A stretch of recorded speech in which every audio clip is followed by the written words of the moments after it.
Hello and welcome back to the ARK of E podcast. My name is Noah. And my name is Gavin. And we're the Blanchard brothers back with you after some off-mic technical difficulties, the likes of which the show has never seen. Yeah, I don't know what was going on. I think we just rolled through 4 different mics, 5, a total of 5. Right.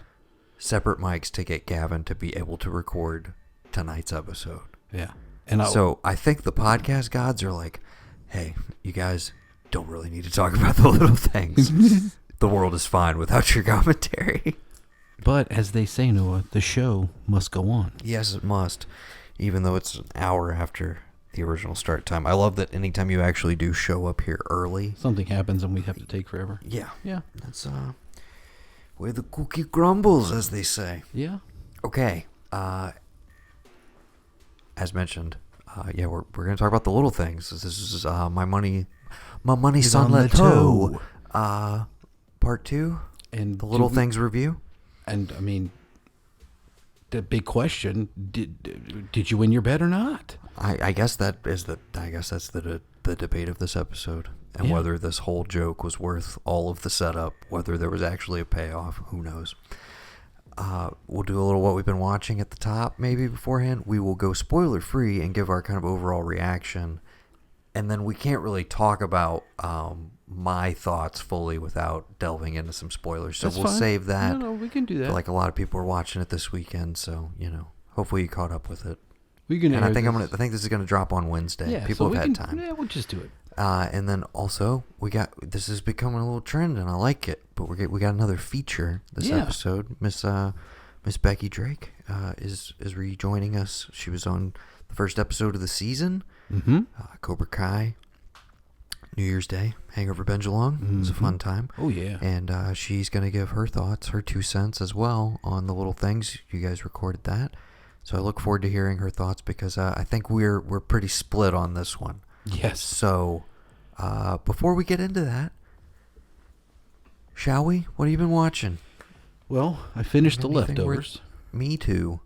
That's pretty much the only TV I was doing. Great experience. Glad I did it again. I think it is officially maybe my 3rd favorite show of all time.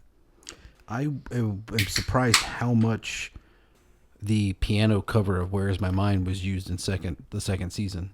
Because the overall theme has that piano going through it, and it's kind of starts out like it's Where Is My Mind? Max Richter's score, and that, I mean, it does so much. I mean, the acting is there 100%, but that score does so much heavy lifting where it's just like, if we just need to put you over the edge, if you're already just like, oh my God. When you hear that score start to creep in, you're always just like, oh man, I'm about to get wrecked. Like, okay. I got so much more out of it a second time through, and really appreciated the first season in a way that I just remember in general some people were down on it, and I loved the show from the get-go, and then a lot of people came around in season 2, which I felt just got just up the ante and got better and better.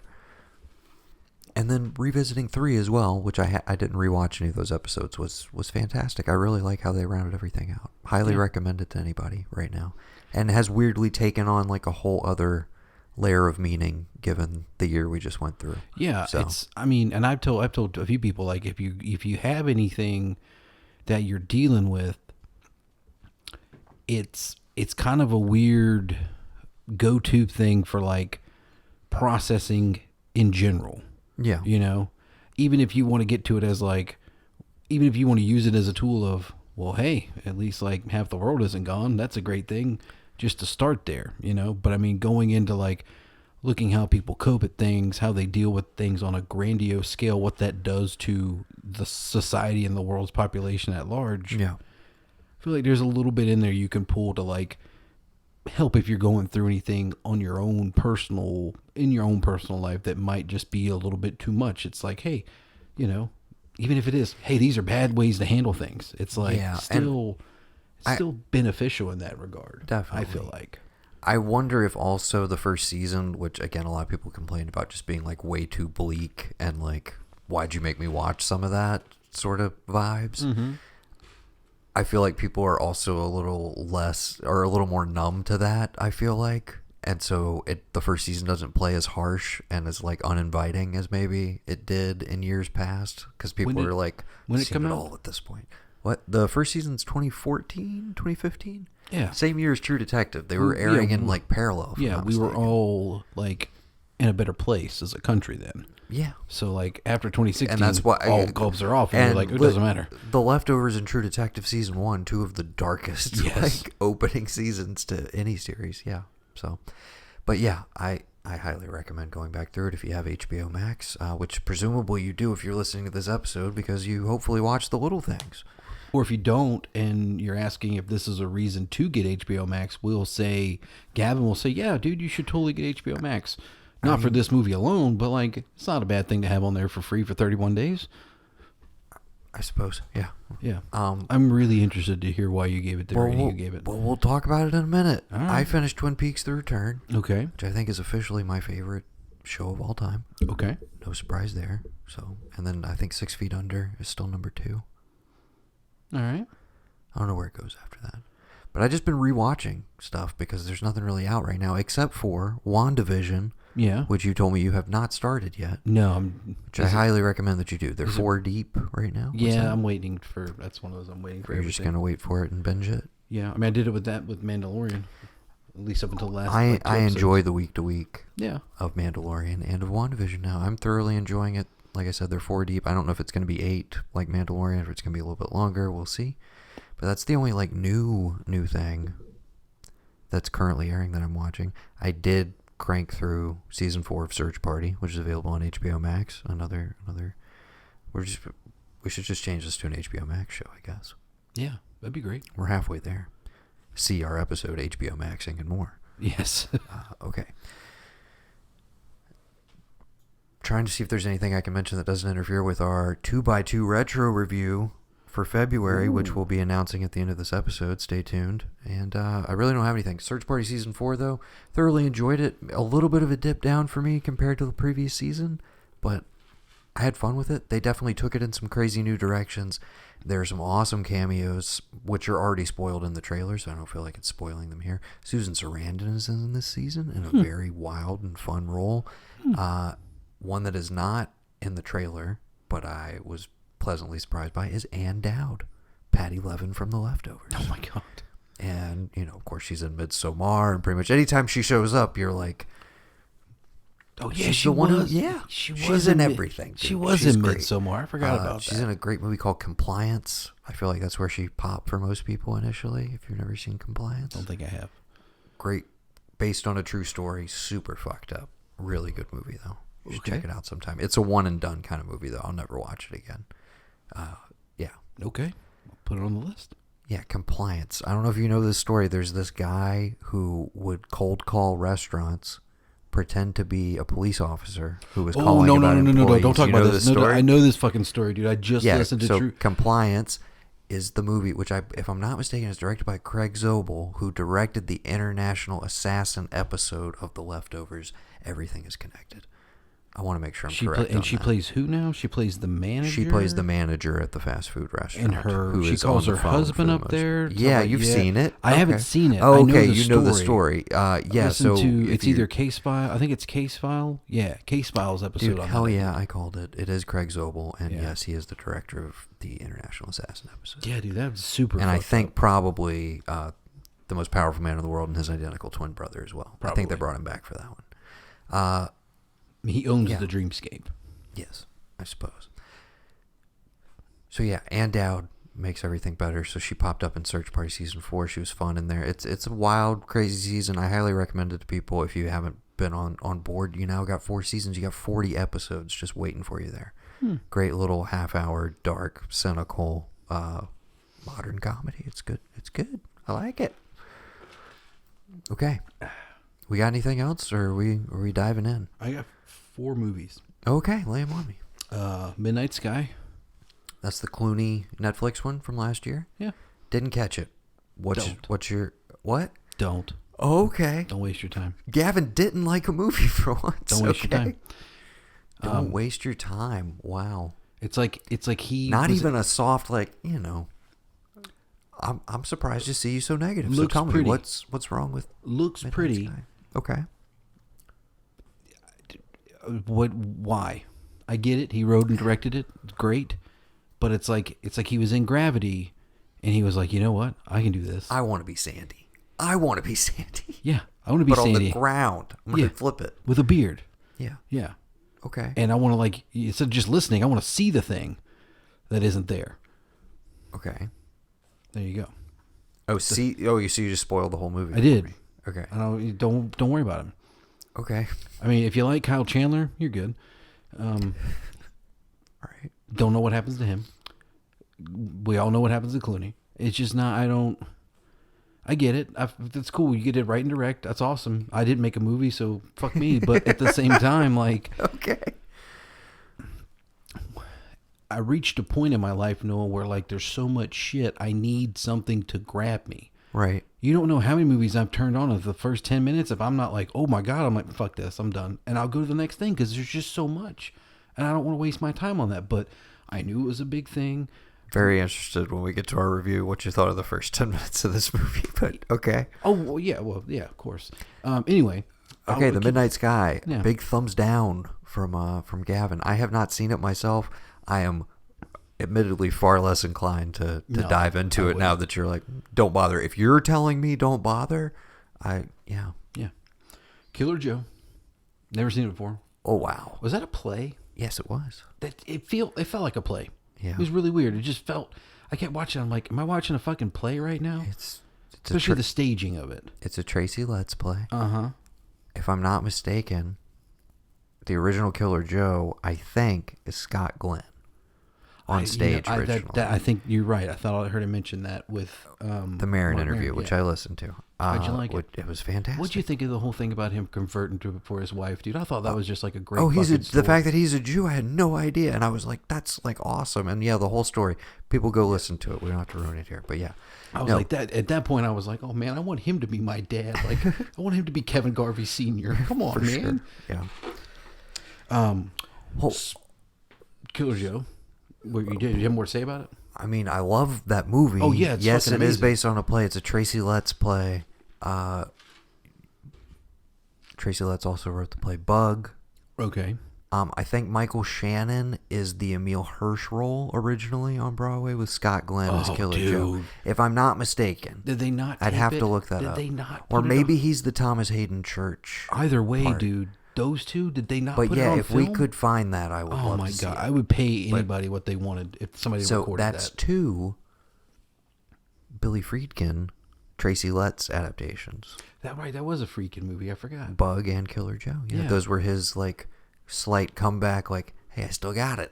Yeah, I want to make two like of the most dark, fucked up movies of their era. Love them both, and it was a huge McConaughey part of the McConaissance.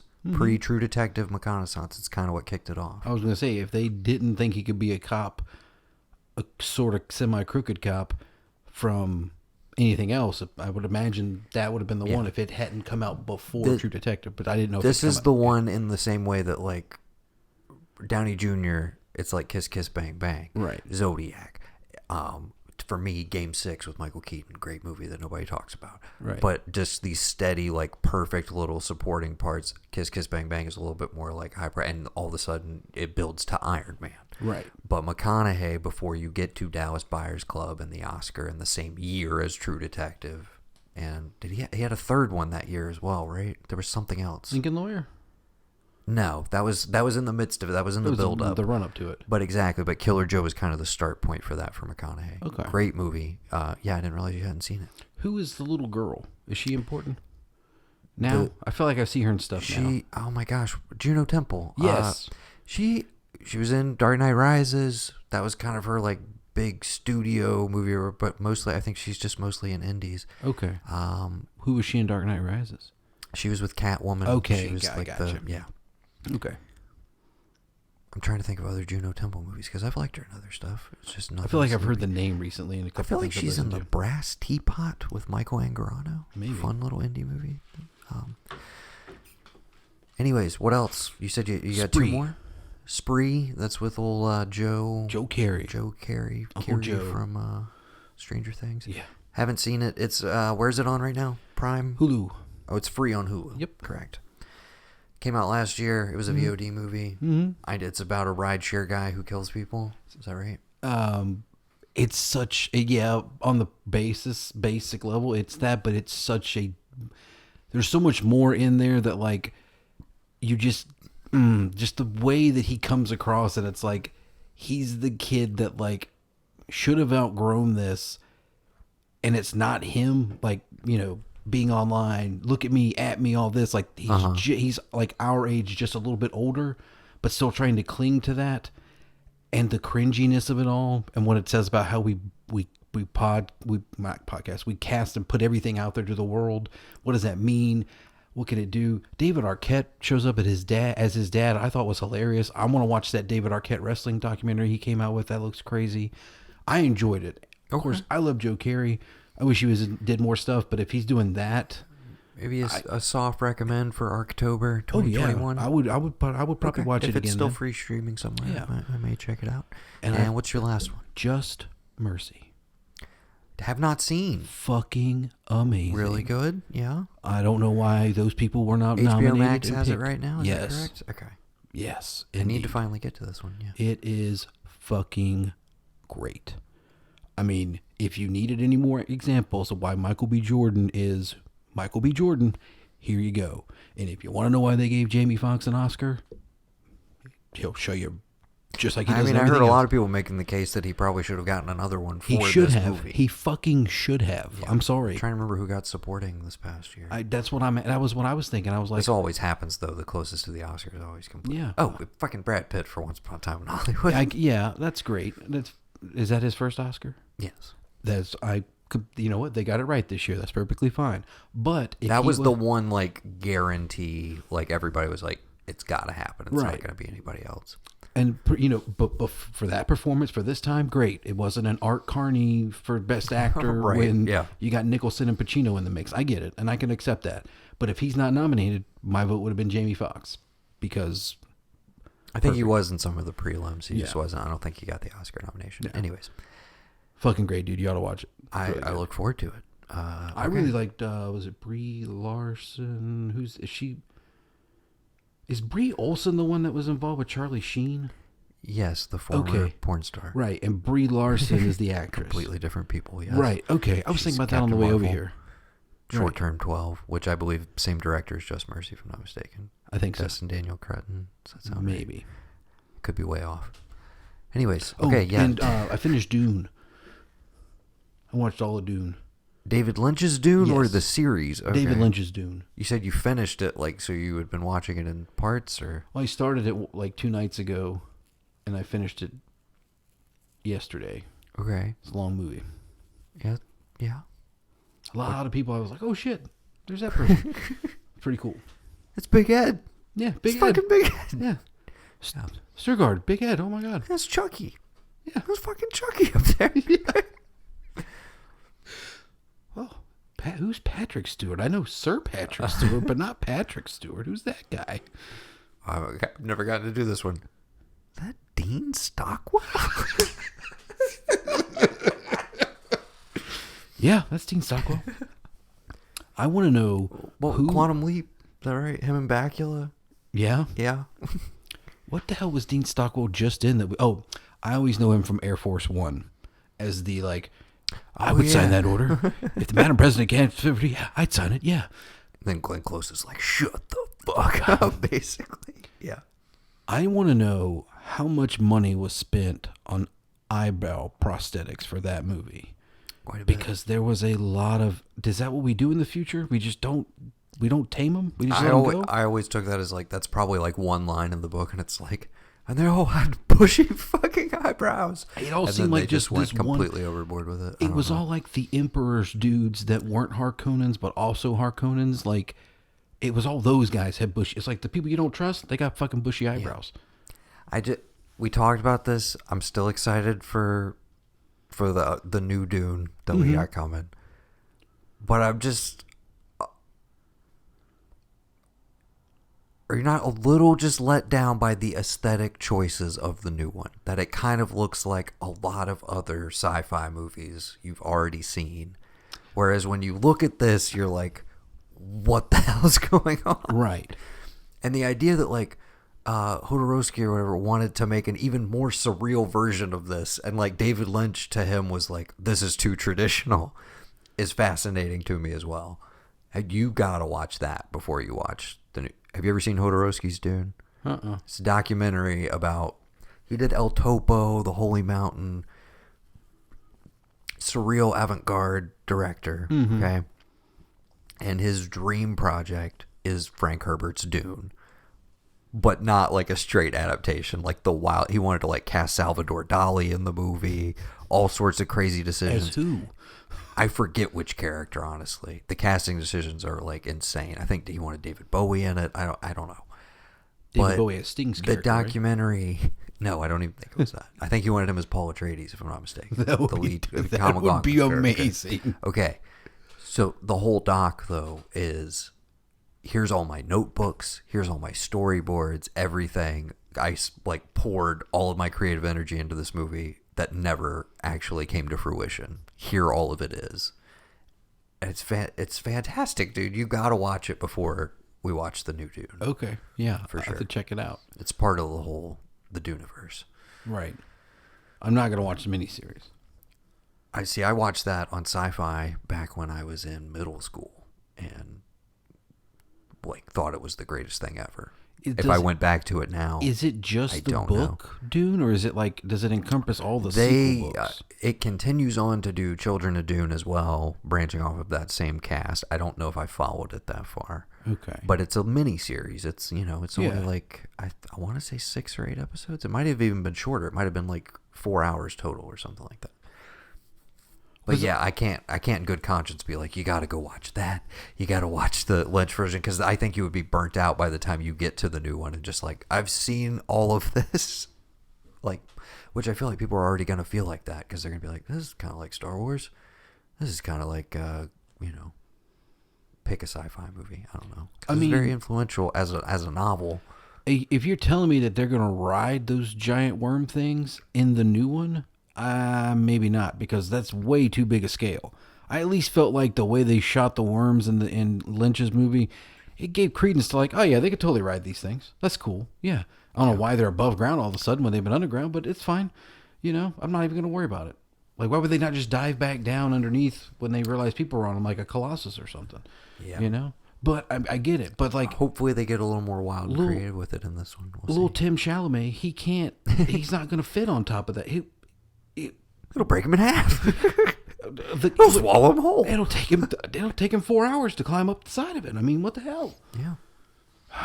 But I mean, I'm still interested in it. Oh, I'm excited, and it's going to be free on HBO Max. As is The Little Things. Oh, yeah. Okay.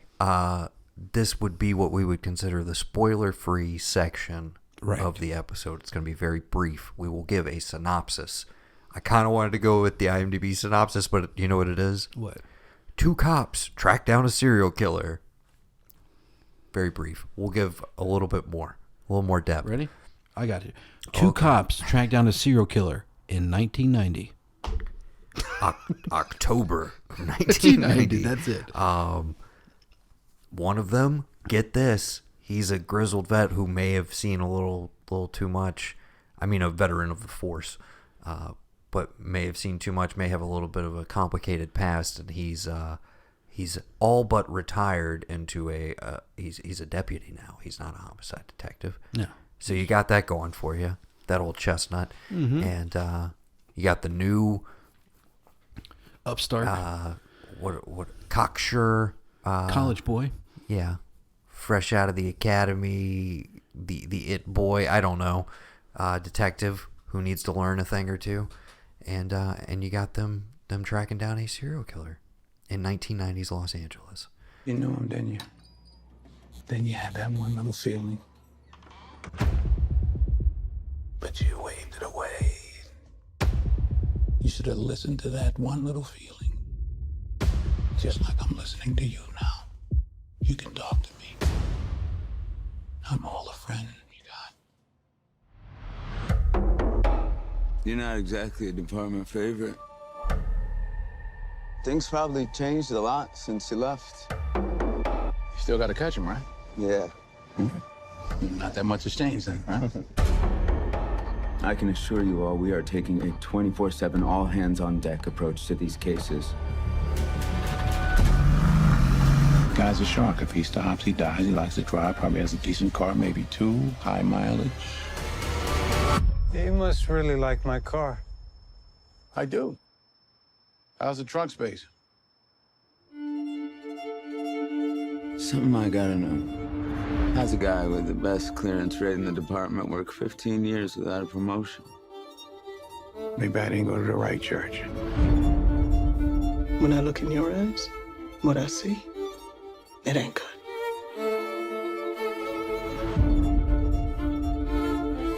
He knew all the details, but he wasn't within 10 miles of the killing. Why is that? Why is that?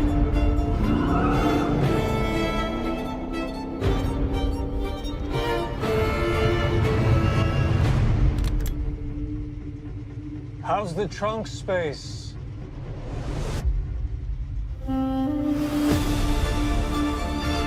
What do you want? I want to nail the bastard. For who? For all of the girls he killed. I want to nail him too. Difference is, I'm doing it for me. It's the little things, Jimmy.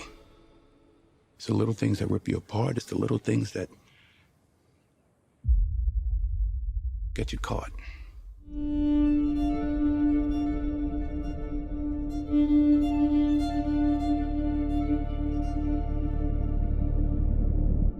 You want to go spoilers now? Do you want to give your general thoughts on what you thought of the movie? Without spoiling anything? And without giving away a bunch of plot details? I appreciated that somebody wanted to make a movie now about a time where nothing was a sure thing.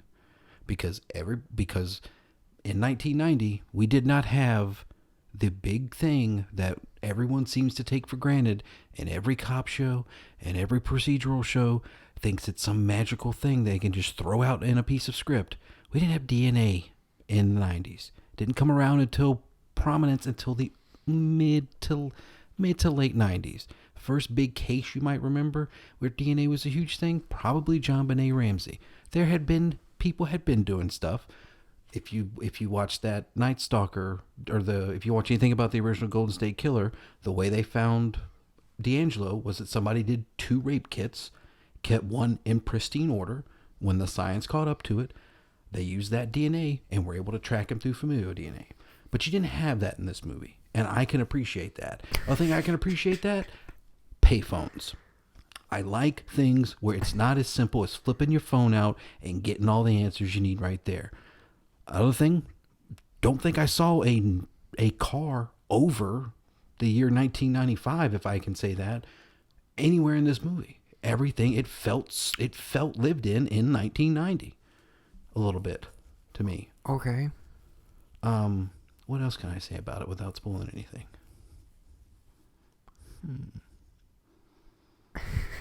I liked the back and forthness, the banter, if you will, of Rami Malek and Denzel Washington.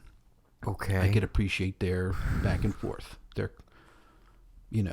Their grizzled vet versus, hotshot college boy. What about you? Anything you like about it, Noah? Yes. Okay. There is one thing I liked about this movie, and his name is Denzel Washington. Yes. He's unimpeachable in everything. I was struggling to think of like a truly bad and or mediocre performance, regardless of the quality of the film that he's in. But this is 100% a case to me of just like three Academy Award winners in a movie in this genre, released in this time span, even under all of these circumstances. This is a dump-you-worry movie if I ever saw one, my friend. I'm sorry. And why is that? I guess we got to go into spoilers. Yeah. I was not a fan. I don't think that this is like an actively bad movie, but I think it is a huge letdown to the level of talent involved with it. I think it's I don't know if you know this or are aware, the script was written in 1993. Makes sense. And it feels like it. Yeah. And it feels like nothing was updated in the intervening 30 years of detective movies and stories. So there's a lot of cliches. There's a lot of space, even in an ending that we'll get to, that I feel like people will feel fairly divisive about, depending on what kind of movie goer you are. Even in an ending that I did appreciate, try to do something a little different. It was a little bit spoiled for me because I kind of feel like we spent an entire season talking about that on an episode, on a series called Tuesdays with Noah and Gavin, because True Detective Season 3 hits literally all of these beats, and I feel like we talked about this in relation to The Pledge recently as well. Mm-hmm.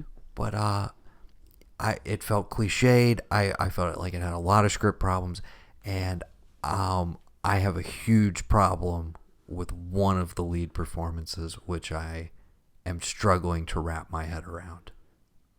Is it your buddy Jared Leto? No, it's your boy Rami Malek, who Whoa, I whoa, think whoa, whoa. is Hold on. terrible in this movie. Downright terrible. Why? Let me ask you, have you seen another Rami Malek movie? Well, yes, I've seen other Rami Malek movies, and I will grant you have, 4 or 5 seasons of Mr. Robot that you're bringing to the table here for like your appreciation of him. Mm-hmm. I think he is horribly miscast in this movie. I don't think he holds a candle in his scenes with Denzel, but I mean, to be fair, even when they get the three of them together, I don't think there's any magic there. We'll talk about that scene in a minute.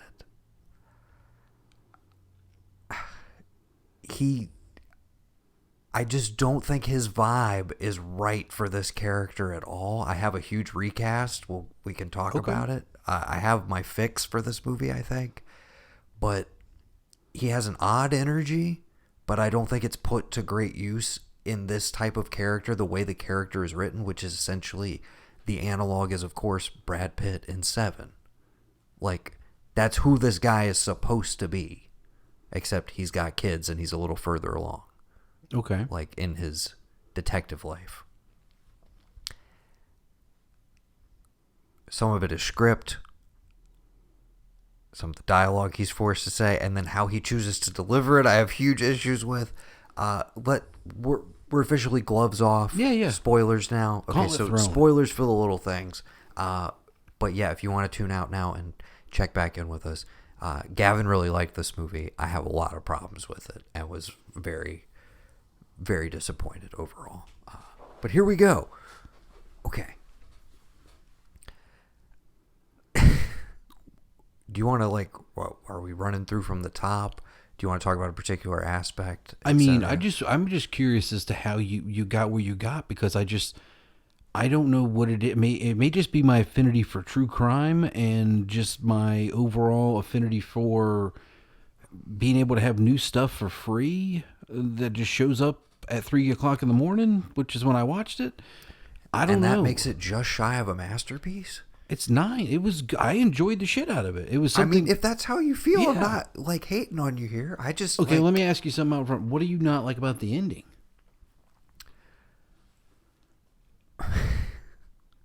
Which ending, I guess, is my question. Which part of the ending?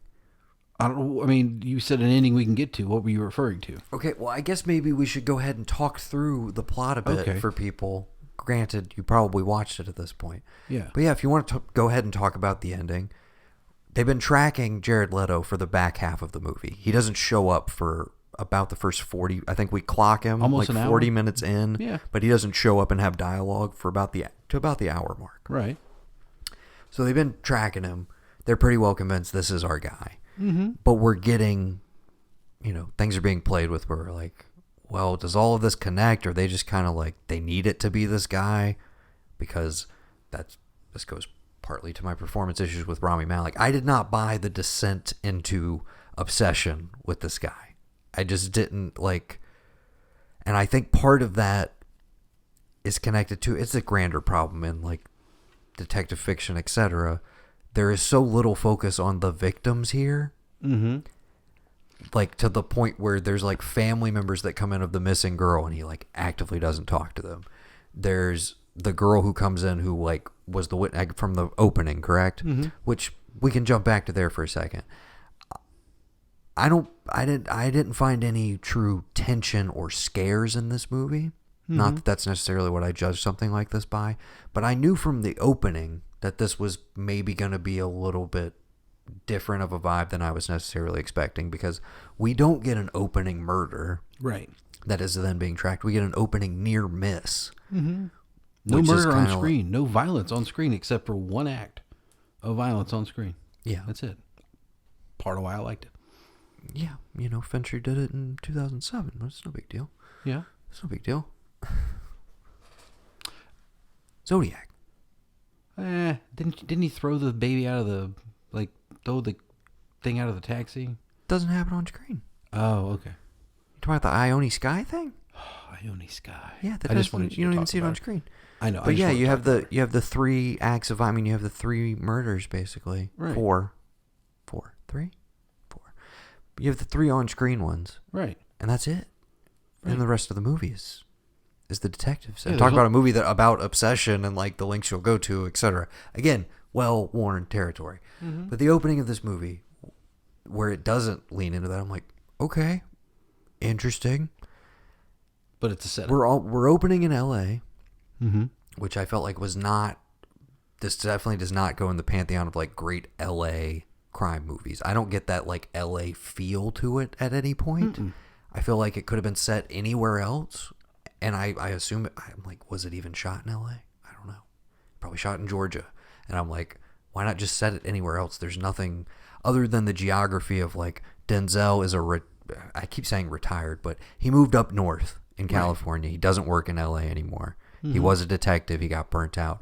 We're getting his background story built up through flashbacks, which I think are fairly clunkily delivered. We know it's building towards something, and it's pretty obvious that, like, yeah, if you're a hero cop who had like a great clearance record, etc., you probably killed somebody you weren't supposed to. That's the only way that you end up a deputy in a completely different department. Or you have a heart attack and you just got to, I can't do it anymore. I got to go. Yes. So when all 3 of those things happen, we know where you are now. Exactly. But the build up to the reveal of that, I also was just like, I feel like we could have like gotten that information from the get go and then focused in on, you said you liked the banter between these guys.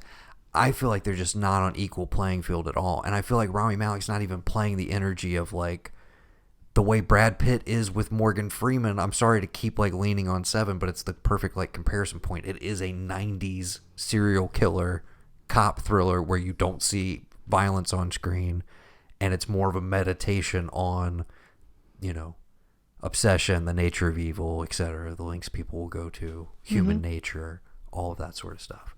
Right. I've seen it all before. Exactly. I mean, you said this thing was shelved and like written in 93. Who would want to make this movie after 7 came out? Right then and there. That's why it's taken forever. I mean, I agree with you. Right. But did we need to...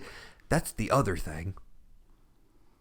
John Lee Hancock. Maybe we talk about him for a minute. Okay.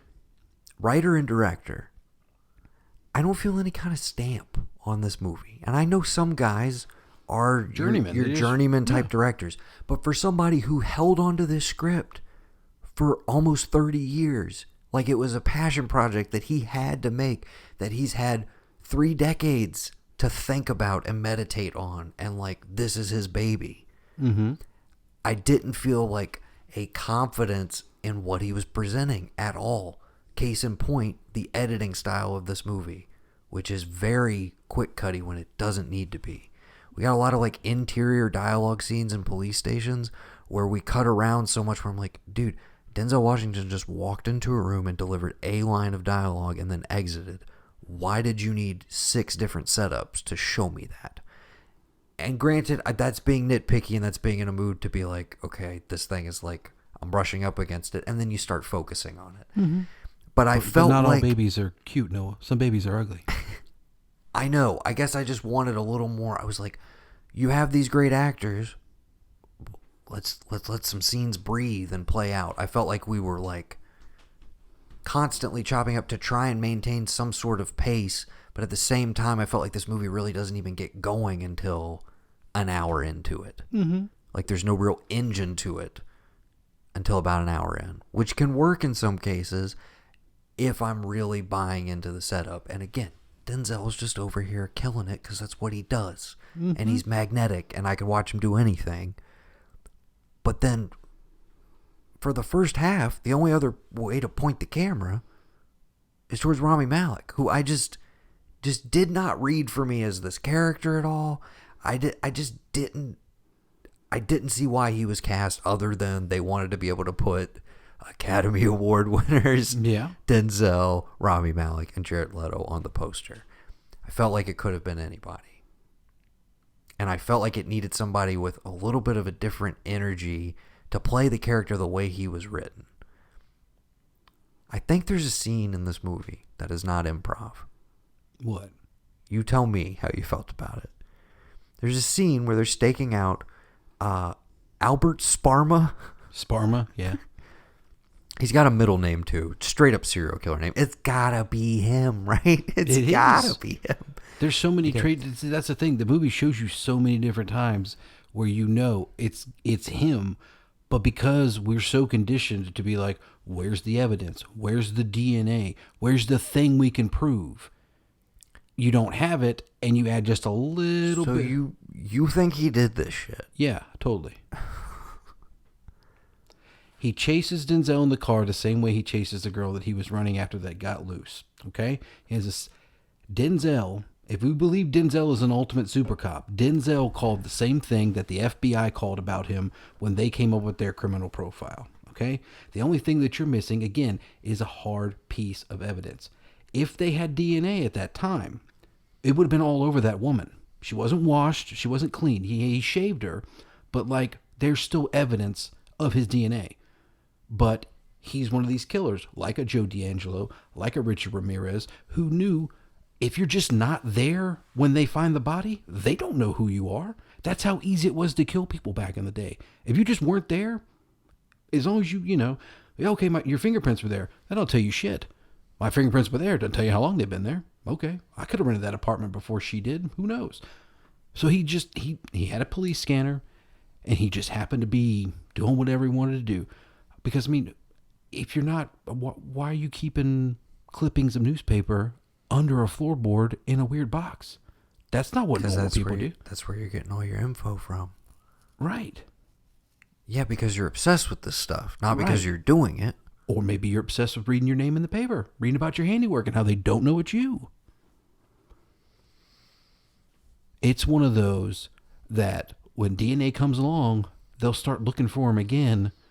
And in the sequel, the other little things. Sequel. I saw somebody mention this on like a Facebook thread, and I was like, this movie's not getting a sequel. Hate to break it to you. The other little things is going to be like, littlest things. The smallest things. Yeah, the smallest details. I'm sorry, but every time I think of the title of this movie, I think of the episode of Freaks and Geeks, which I think is called The Little Thing, or The Little Things, where Seth Rogen finds out that his girlfriend is a hermaphrodite, and he thinks that he might be gay because of it and starts questioning his sexuality. Anyways, that's the little things that I know and love. Right. Just for the record. What are you looking up?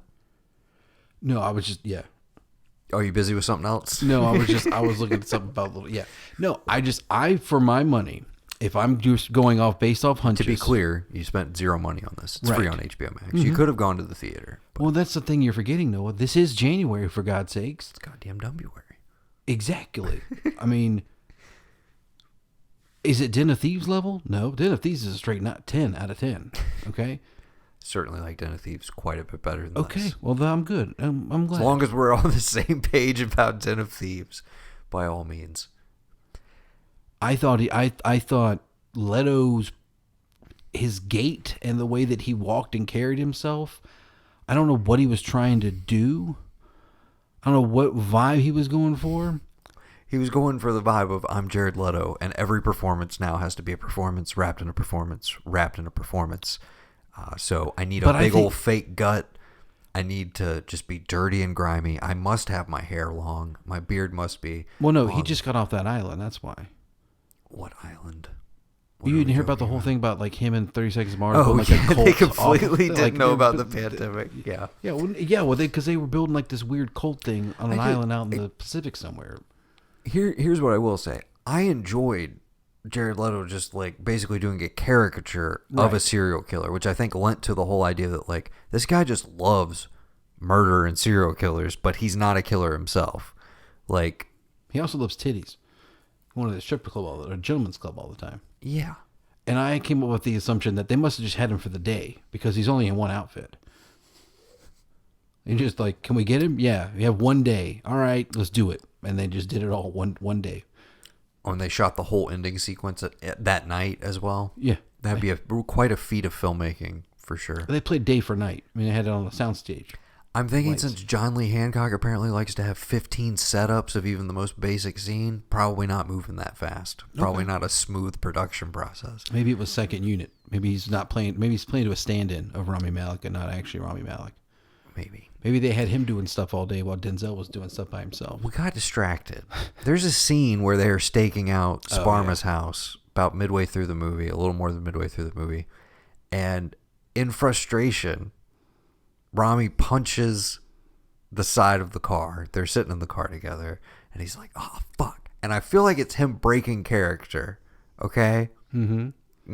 Maybe not, whatever. Maybe it's scripted that way. He punches the door and he says fuck, and Denzel has this vibe. He's just like, you okay, and I was like, is this literally like they were just rolling cameras on this shit? And he punched too hard and he like kind of, and Denzel's almost like, did you hurt yourself over there? Did you hurt yourself acting too hard over there? Because I was also like, dude, this is the moment. This is the frustration of Rami Malek where he's just like, I can't hold a candle to this guy. I don't know how to act with him. Oh, fuck. That's just what I was just like. And then you have Denzel sitting over there cool as a cucumber, just like, yeah, don't try so hard. Less is more, baby. Like, just, just do your thing. Yeah. But watch that scene again. I ran it back 3 times because I was like, I think this is essentially a found accident. Okay. They feel like I'm like, there's no way it's scripted like this. But just watch that scene again. I think he punches way too hard and actually hurts his hand. Denzel is in character, checking to make sure he's okay. He's like, yeah, I'm good. And I'm just like, dude, you really hurt yourself. Yeah, you really hurt yourself. But see, I don't know. I feel like what you're talking about him, he can't outact him. Like he can't hold a candle. And I feel like you just see him trying the whole time. It's but I also mannered feel like, performance. Right, but I feel like that's embedded to what this is supposed to be. He can't. He's constantly making jokes about like, when's your boy Columbo? He throws it all at him. Yeah, he is the hotshot blue flame special, whatever you want to call him, that like has to do this and has to look good, has to keep the FBI from coming in and taking over the case because he has to be that way. And this is Denzel being like, hey kid, this is how you do it. It's the little things, Jimmy. It's the little things that get you, like roast beef. Right, yeah, get you caught. Like roast beef. Yeah. Huge plot point. Little things that give you away. The one laugh out loud moment of the movie I had was after that scene, which is a trailer moment, and they do it twice. They do the title of this movie twice. They do it once midway through and once at the end. Mm-hmm. Okay, but the first time he says, what's the last thing she had to eat? And he says, roast beef. Why? And he's like, it's the little things, Jimmy. It's the little things that get you caught. Next scene, they're following Jared Leto, walks into a restaurant, giant sign out front, roast beef. Where is that restaurant that's just like, yo, we got roast beef right here? I'm sorry, that's the kind of dumb filmmaking which comes into play with this ending, which I fucking hated. Okay? Let's get to it. Okay. Which ending? The first? Kind of all of it, but let's get to it. Because there are some things I liked about it. But first, maybe we got to talk about the one scene where they actually get the 3 of them together. Yeah. The interrogation scene. The other time that I laughed out loud and ran this movie back twice to make sure that I heard what I heard. Because what I heard, Gavin, was Denzel Washington scream at full volume, his dick is as hard as Chinese arithmetic.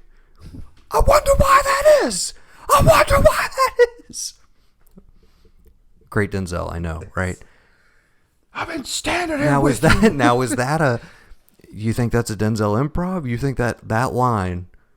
I know this guy's the killer because his dick is as hard as Chinese arithmetic is in this script by John Lee Hancock. Not John. Am I onto something? Not John. It's the little things, indeed, right?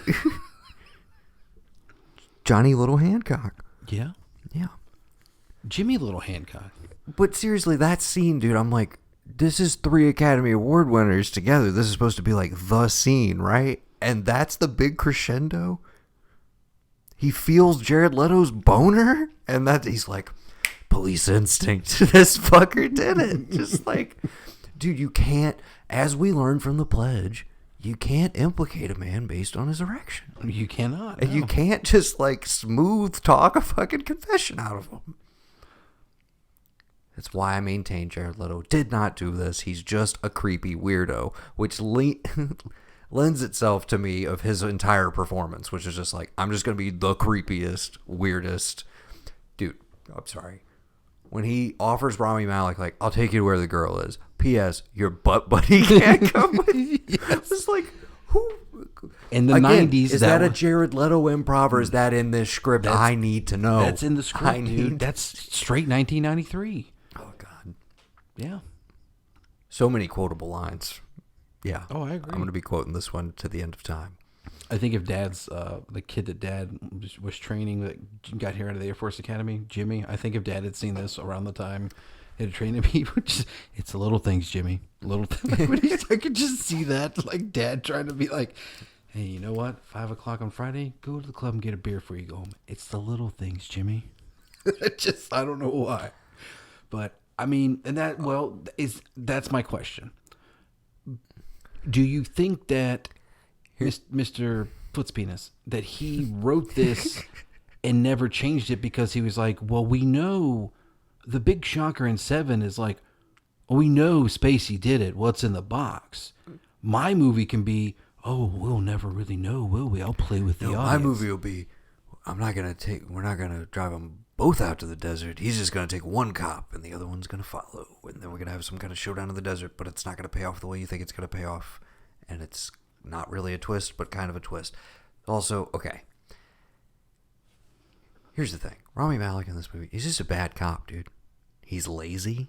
He basically lets Denzel do all his work for him. Right. And, just horns in on it. They connect Leto based on the fact that he works at a place that did refrigerator repair at one of the murder scenes. Correct? That was also in the vicinity of all the others. He's also got a car with nice trunk space, and he fits the profile, right? Right. He Seems fits Denzel's profile. Yes. Denzel's alone. He did all that. Yes. Okay? The thing that does it for me, Noah, is the fingerprints, partial. The bite mark, only 8% of them partial. Inconclusive. 8. As Deirdre Lovejoy, who is criminally underused in this movie, tells us. No. What? The female? Yeah. No, it's the dude that tells him that. Because he says your bite mark is inconclusive. The county requires 12 markers as a close to a match. There's only 8. I thought you were talking about when Denzel brings in the pizza to test the other bite marks. I thought that's what you were talking about. Right. That when Rami Malek gets the info back from him, he's telling him that the guy is telling him that. And he's like, what do you do? That's when he finally Deirdre gets Lovejoy also tells him that it's inconclusive. Right, But yeah. there's some things that could match up. Because the whole time we're supposed to walk the line of like, is it him? Is it not him? Is it him? Is it not him? Right. But I mean, you have the pizza. You save the pizza. You swap it for DNA, and boom, you find out it's him. You just want it to be him. I mean, who else could it be? I don't know, because in horrible police fashion, they focus all of their energy into pursuing this one suspect because they have already convinced themselves that he's the guy. So therefore, they leave no thoughts to the contrary, that there could be anybody else involved, that there's anybody else they should even be looking for. Okay. And where do we end up at the end of this movie? In the desert. Yeah, with more, but overall, where do we end up? No closer to finding the actual killer. Right. And still pursuing. There's been another victim, correct? No. The only victim is the one they haven't been able. The victim is the last one that we see that was running that disappeared. We don't know where her body is. We haven't found her yet. We're looking for her, and that's that. We're not told if the murders continue. We're not told if there's another suspect that comes in that they find. We're left with, hey, this thing happened. Rami Malek did this, and kind of like how Denzel did something that he might not be able to live with. But instead of letting Rami Malek live out the rest of his days going down the road he did him a solid and lied to him. And I love that element of the ending until John Lee Hancock decides to treat me like I'm a fucking idiot and cap it off with a further denouement of Denzel burning the beret package. I'm not an idiot. Also, leave me a little mystery. Was this, hey, he actually found it in the floorboard. We never saw what he found when he reached in for all those notes when he went back to clear everything out. Could have been there. But if we're watching it with any kind of clarity, we're like, that's a really pristine beret for something that was supposedly worn by this woman every day she went jogging. Right. Okay. Which we didn't see on her when she left. Exactly. Right. But again, for a movie called The Little Things, I want it to be shot with a little more eye towards like the finer details and stuff. And there's no real like of that vibe of like, you should be looking at the corners of the frame here. It's this tiny little detail you missed. There's nothing to that at all. And there's also no grand payoff to like, other than like, hey, you thought it was these little things. It's actually, this is what I meant by the little things for real, you know. But the reveal of the berets is just the kind of shit where I'm like, you don't trust the audience to either make that connection themselves, or you feel like you need to spell out what you are ultimately saying, which is like, he did him a solid. This is bullshit. There was no closure, but he provides it for him anyway to spare him. I like that element until you treat me like I'm an idiot for not understanding what you just showed me. Very frustrating. And it's the final scene of the movie. Left a sour taste in my mouth because I felt like I was like, dude, you're not as clever or as smart as you apparently think you are, and you clearly think that all of us are dumber than you. Well, I also felt like since 1993. I also felt like for something that, again, this is where I talk about like wanting to update it in the intervening, almost 30 years. Like I said, let's make it about the little things. Let's delve into the actual cases. Let's do a little groundwork with interviewing loved ones. Let's get some great interview scenes with like a supporting cast of like great that guys, Let's get some of that going, some actual detective work. But it feels like we take so long to set up who Denzel is, and eventually we spend so much time building up to revealing his backstory that I feel like he could have walked into this place and it's like, yeah, he was a burnout. We had to let him go. He worked himself to death essentially. And we can still have him eventually reveal to Rami, could be way earlier, hey, I accidentally killed a woman and we covered it up and we framed it as a murder, by the way. We said she was a stab victim. I shot her in the chest accidentally. That guys that we do get, I mentioned Deirdre Lovejoy, we get Terry Kinney from Oz, and oh, come on. Dude's been in a billion things. Chris Bauer. Yeah. Machine from 8mm. Yeah. And The Wire, and I think he was probably on Oz at some point as well. Yeah, Jesse from Free Willy in there. The Wire, yeah. You're not excited about Jason James Richter being in this movie? Where was Jason James Richter? He was Dennis Williams. Detective Williams? Dennis Williams. He's in the background a lot of the big scenes where they have all the detectives together. You know what? Good for him. He's in there. He's speaking lines, yeah. He's in there when they go in the house. They got to cross, through the people's apartment, go through the fire escape. He's in the background of all the meeting stuff like there. He's not big, but he's still there. So I was like, oh, hey, there's that guy. Good for him. It's always nice when you see like a former child star like in something just randomly. I thought that was pretty neat. Huge mistake on my part. I've been saying her name wrong the entire time. It's not Deirdre Lovejoy at all. It is Michelle Hyatt or Michael? Mm-hmm. Mikhail Hyatt? I don't know how she says her name, but that's Flo, the coroner.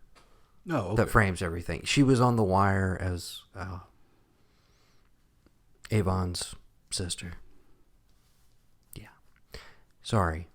Deirdre Lovejoy was also on The Wire, but completely different actress and different character. And is also white, not black. Just wanted to make sure we get, before all the Twitter hounds come after me. No. You got it wrong, bud. Okay. Do we have anything more to say about this movie? Oh, excuse me. Okay, so Rami Malek takes him up on riding out into the desert. Of course, obviously, a stupid move. Shouldn't do it in the first place. There's tons of moments right here where he literally has his back turned to Jared Leto while he's digging up where supposedly the body would be.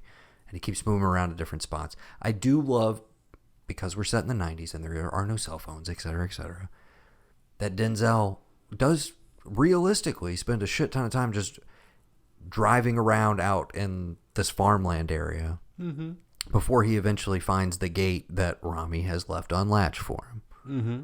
I liked all of these touches, like it taking a bit from the build-up, and I love that when he shows up, and spoiler alert if you made it this far, Rami has killed Jared Leto with a shovel because he didn't want to take any more lip from him, basically, and he needs it to be him. He's so convinced that it's him, and then he also has to weigh the fact that it might not be him, and it's kind of driving him nuts.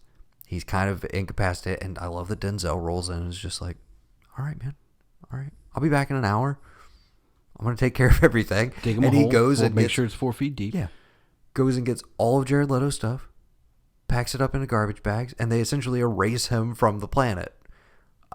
Again, very similar to a spoiler alert, a huge part of the True Detective Season 3 arc is the relationship of Mahershala Ali and Stephen Dorff and how their relationship is fractured when they have to do this very same thing, which is cover up a murder of a guy who is definitely guilty in some aspect, but it can't be public. They had to do it off the books, and it kind of tears them apart. But it also was an accident. Yeah. They're fighting back and forth with him, and gun goes off kind of thing. But in that situation, like, that they were going to have to kill that guy. They shouldn't have dragged him out there anyway. Yeah. Yeah, I get it. But yes, once they took him out of that car, they were going to have to kill that guy. There was no going back after that. Right. Yeah. Anyway, again, I think also I'm weighing it against that because this is right around the time when that's what I want right now from HBO. Right. Is I want a nice little 6 to 8 episode mystery crime detective thriller that's super dark and interesting and questions humanity. I basically want True Detective Season 4, and we don't have it. So we have this, and this is... You should check out Night Stalker on Netflix. Just not in the mood for the true crime, dude. I'm down for the fictional right now, and this one just did not do it for me. Well, it wasn't supposed to, no. It's January. I suppose. I'm glad you enjoyed it. Oh, I did. I don't see myself checking this one out again. It's not even like maybe I'll give it another glance. Maybe I'll get more out of it. I feel like I got everything there was to get from it. Watching it a second time, because I did watch it again with Becky just to get another set of eyes on it. She called everything. And I think that's why she liked it the way she did. And when I spoke to her for what you're going to play at some point, she did... We'll get to it here in just a bit, She did maybe think... She did kind of ratchet hers down a little bit thinking about it. Like, initial reaction, she was at where she was at with like a 9 or whatever. Mm-hmm. She's more like an 8 now. And I think that just has to do with the fact that, like, literally, it was... before you could get to the bag, she was like, wait, did he buy that? And I was like, oh God, did you read this? And she was like, no, I don't even know. I've read nothing about it. And I was like, oh, okay. He's like, and then when the note comes in at the end, she's like, oh, he's going to give him a bread, isn't he? I was like, did you read this shit? Like, I'm getting more pissed off. Like, You had to have read something about this. You read Wikipedia while I was while I wasn't here. Like, I mean, dude, if you weren't picking up on the fact that that a red beret is what was in that package before he opened it, well, I mean, you're not watching the movie. Exactly. Like, what are you talking about? But like, I knew that then just because of movie stuff. She's not like. But she knows how to follow a story, and that red beret was telegraphed. The rule of threes, I think they mentioned it 3 times before it shows up in that final moment. Right, but then that, and then on top of, oh my God, did he buy it? I was just like, you read something about this. But again, there were other things throughout that she kept picking. It's like, oh, it's going to be this and that. And I'm like, the fuck, man? But I don't know if that's because like she has a criminal justice major or what, but regardless, watching it a second time, knowing where it ends up, there's just certain little things that you can't unexplain as to why it wouldn't be Leto. If you're led to believe that the person, you could also look at all of it as circumstantial, like right, because but again, the only thing that we are conditioned to think is like the thing that will do it all is DNA, or this one little piece of evidence, this one little beret that's not gonna hold up in court either. Nothing will. Right. And because we are left, I get it. Some movies you don't give us enough, and you don't give us enough of an ending to know where we're standing, and it's left way open. I'd have been more satisfied if they were like this and this and this, and at the very end of the movie, it's like, we got another one. Like, we found another victim. Mm-hmm. Oh, you found her body? No, it's not her. Another girl. They just randomly throw another name out there. And it's just like, oh, okay, that's a more profound impact. That's a more profound, oh, fuck, man. If Rami Malek thought he was going to be okay, he's definitely not going to be okay now, because it's the little things, and this is going to rip him apart. They murdered an innocent person. There's no way. That's it. But you don't give me that. You don't give me, hey, nothing else ever happened. It was probably this guy. Maybe DNA would have figured it out later. Who knows? He's dead and buried in the desert. Who gives a shit? You don't give me that either. Well, and that's where I can see some people being frustrated with the lack of resolution, but also it's like so much of the framing of them solving this, and Denzel literally says it at one point, but he's like, I'm doing this for me. Like, it has nothing to do with the victims or any kind of deeper exploration of any of that, or the motivation behind, like, well, why is he doing these crimes? They just set their sights on Leto, and that's it. And they get complete tunnel vision, and everything is like framed around that. And at the end of the day, it's like they're kind of like, I don't think they're good cops, like on a technical level or a moral level. Shoot people that aren't the bad guys, Noah. Yeah, I mean, they don't shoot him; they shovel him to death. No, he shot the girl, like Denzel shot. Oh yeah, you're probably not supposed to do that either. Yeah. Here's my big recast. I think it takes that you keep the same script, even though I just do a polish on this, John Lee. Like, what are we talking about? What are we doing here? It needed a polish before it went on the big screen. My big recast. Mm-hmm. As old Sparma. We've said it for so many movies, for so many years. Give me Michael Shannon, baby. Oh, dude, he can recast anything. Take Leto out of this movie. Okay, give me Michael Shannon. Let him bring some layers to this creepiness. Okay. Yeah. Who you got for Rami Malek? Who you can recast for that? Somebody who can go toe to toe with Denzel Washington. Ethan Hawke, who I think there would be chemistry with. Age doesn't work there. Hawke's a little too old. Rami Malek's in his 40s, right? So I try to go with somebody in the same age range. Okay. Not necessarily an up-and-comer, an established star of some known quantity. Maybe somebody who, possibly already should have won 2 Academy Awards. Somebody who can play the energy, because I do understand the instinct of, like, Rami Malek has a little air of mystery around him where you're like, maybe this guy's the fucking killer. And I understand you want a little bit of that energy, even though this movie doesn't play with it at all. Okay? So I understand that instinct. So let's take somebody who can do that. But let's take somebody who we can also buy as a young, upstart detective. Like I said, that cocksure energy of Brad Pitt in Seven. Give me Ben Foster. Done and done. Okay. And is that not... Then we're talking like an 8.5, baby. I'm just saying. Then we're cooking with a little bit of gasoline. Because imagine the interplay between Denzel and Ben Foster. The instinct I was going to say was Chris Pine, because they were fucking great in Unstoppable together. Like electric chemistry. Mm-hmm. And you kind of want to see him paired, like when he's paired with a younger counterpart, there can be some magic to it.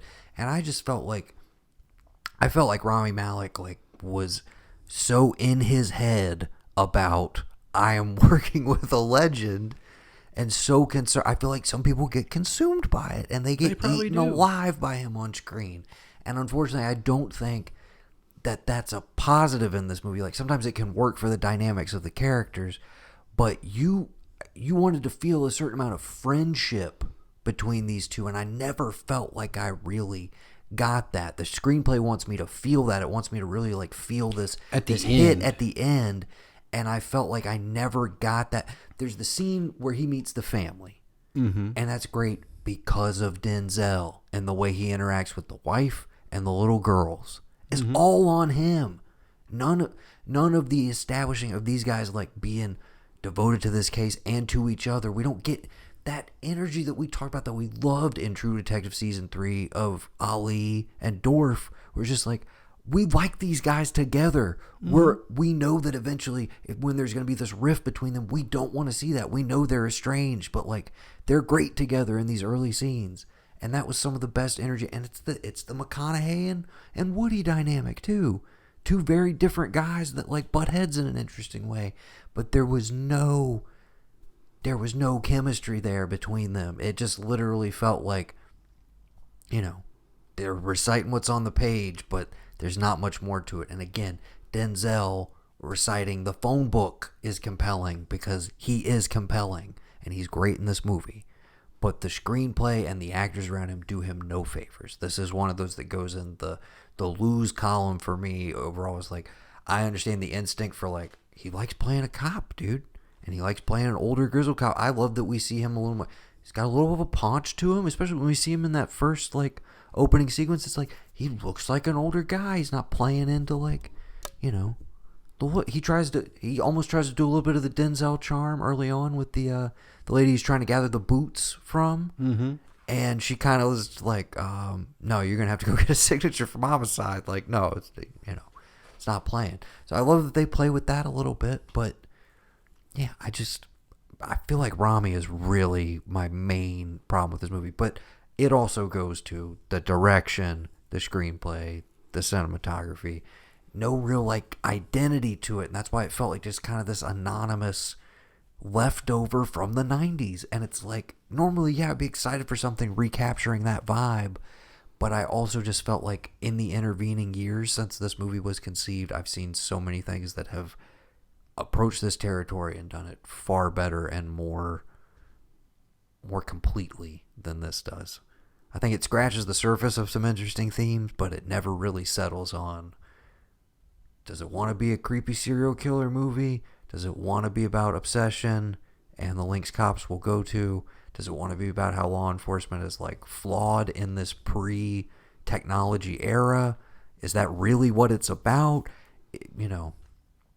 And I feel like it never really settles on any of those. And that's why for me, and I was glad I had a little backup, shout out to Tim Niles and his fiance, Elise Schramm.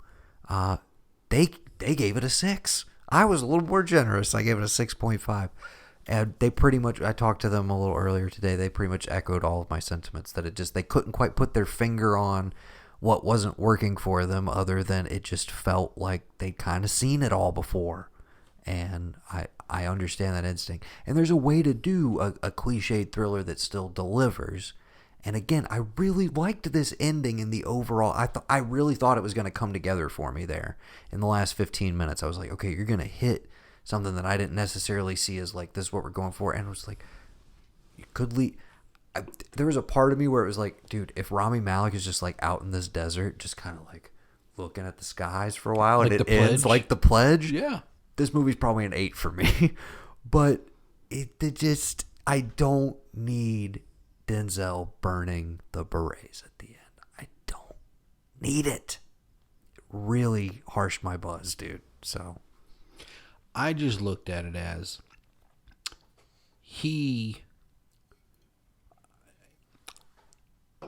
knowing what that does to someone, because the thing we didn't talk about, the thing that I enjoyed was that the first dead body that he's looking at, he's talking to.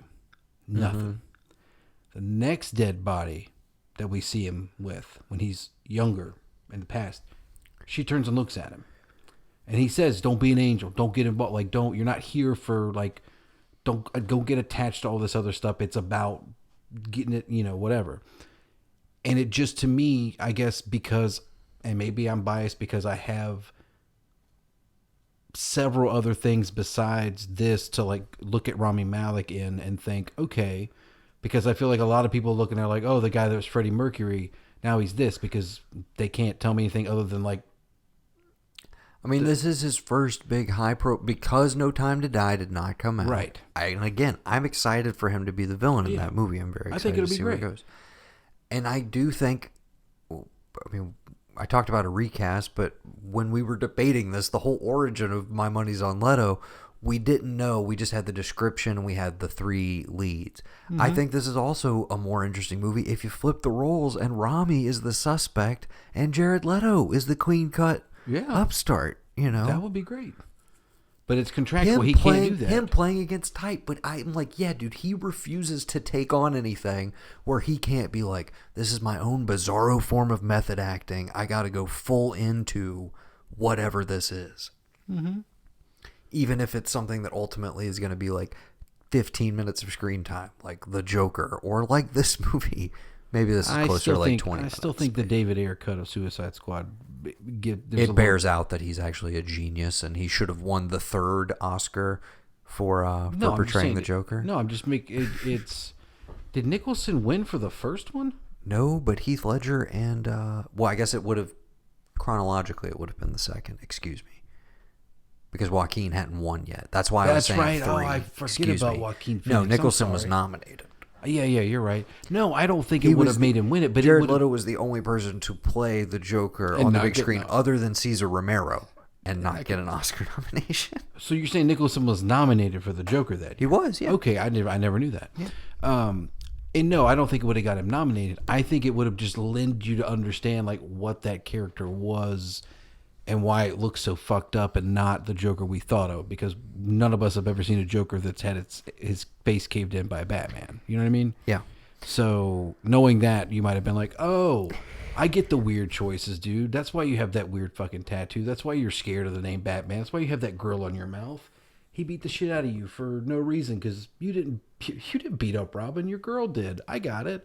My bad. You would have made sense, but you don't know that because Warner takes it away from you, and you're like, what's Jared Leto doing in this movie? Yeah. What's he doing in that Rick Ross video? What the fuck? Purple Lamborghini? What? But again, that would have been a great choice. Just flip the 2 of them. But again, somehow we gave him an Oscar for Dallas Buyers, right? Yeah. We gave him an Oscar for that, and guess what we did? No, we created a monster. Carte blanche with pretentiousness. Oh, 100%. That is his entire like career move since. I was talking about this earlier with Teb and Elise as well. Because if he doesn't like it, he'll go back to being a musician, and he'll be like, "Oh, fuck off, Hollywood. I'm just here to be a musician." Yeah. I was talking about this with Tim and Elise earlier though, but like Blade Runner 2049, a movie I love. You and I saw in the theater together, and I love. He's in a completely different movie than everybody else in that movie, and I don't know why he has to like be so fucking extra in everything. But here it kind of works, and on a like trashy entertainment level, I enjoyed him in this. Again, recast Rami, then we can talk. Or just flip him, like you said. That's perfectly fine with me. Sure. And I will take other recommendations, and I also want to be clear. I like Rami Malek in The Pacific, first thing I ever saw him in, and I quite enjoy him in The Master as well. Never seen either one of those. But I do hate Bohemian Rhapsody with a passion. I think it's a bad movie. I think it's very bad, very bad. I think he's bad in it, and I don't understand why he won the Oscar. And who was he going up against? Oh God, that's a good question. I mean, I'm wondering. Because I'm pretty sure we could pick someone else. I have no idea. 2 years ago, 2019. Oh my God. So it would have been movies for 2018. 2019 Oscars. Yeah, I mean, Here we go. Hold on. Hit me with it. I want to know who he's up against. All right. And Best Actor. This was a weird year. Oh, yeah. Weird year. Rami Malek, who won, of course. Bradley Cooper for A Star is Born. Willem Dafoe for At Eternity's Gate, which was basically the makeup for not giving him it for Florida Project the previous year because he didn't win. And it was like, oh, Van Gogh, let's nominate him again. Viggo Mortensen for Green Book. And Christian Bale for Vice. Yeah, you can't. Christian Bale still never won Best Actor, if I'm not mistaken. He's won supporting, but he's never won Best. You can't give it to Viggo because you already gave it to Mahershala for Green Book. Right. You could have done the pair of them since it was going to win Best Picture? Why? Yeah. I mean, I would argue in that category, it's such an Oscar pick. I guess I would have gone with Bradley Cooper by default. Right. In A Star is Born. But then you give this A Star is Born validation, and it's like... How dare we? Yeah. Haven't we done this 17 times already, Hollywood? True. I like the James Brolin one. True, but it's more of the 50s one. It's more of a... It's a Lady Gaga vehicle, though. Like, I like her in that movie more than I like Bradley Cooper. I agree with you, which is why I said Christian Bale in Vice, a movie that I'm not even that crazy about, but I think he's brilliant. I think he's fucking perfect in that movie. Yeah, he's great. Yeah. That was the no-brainer where I'm like, if we got to give it to one of the four, they're all real-life figures except for A Star is Born, excuse me. Green Book's a real guy. Oh, yeah. Okay. But yeah, if we're going to have to pick like a based on a true story performance, yeah, give it to the guy who became Dick Cheney, not the guy who lip-synced as Freddie Mercury. But there's somebody from this year, so that's the 2018 movie season. Right. What's my number one of 2018? I don't know.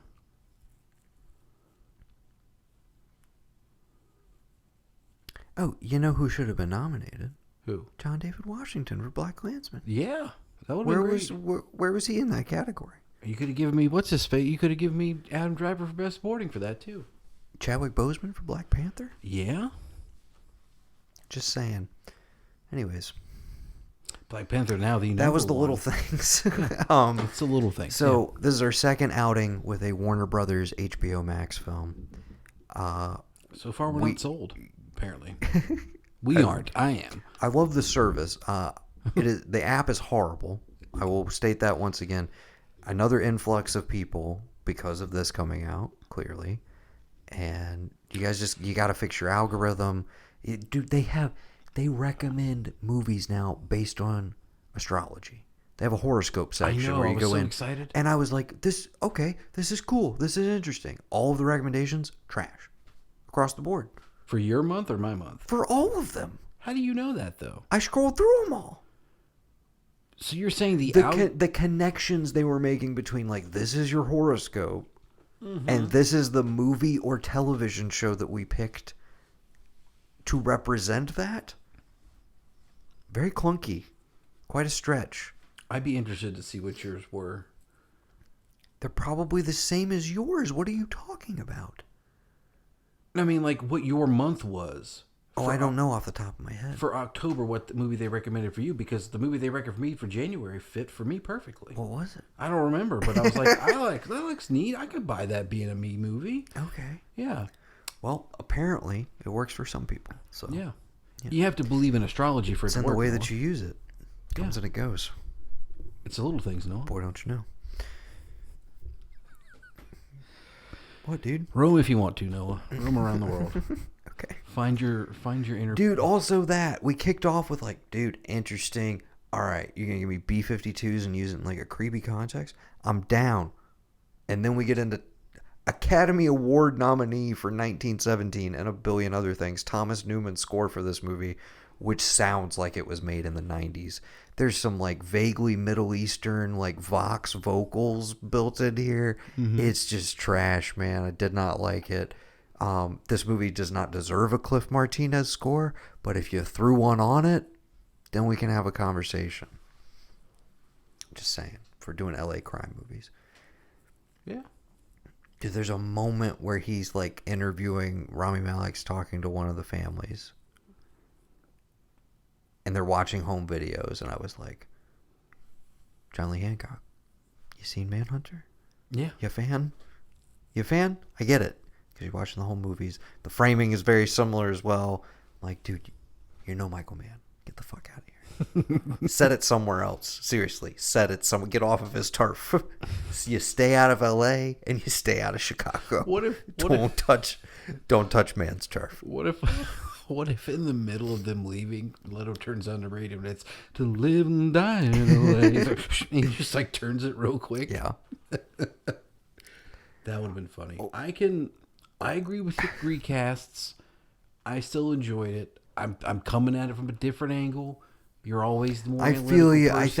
I think you're an easy mark for this shit. And you need to be a little more honest with yourself that, like, I understand liking it because it hits the beats of stuff that you're comfortable with, but, like, you know, you don't have to just give it a pass just because it scratches the itch. You can be a little more critical. Not that you have to be.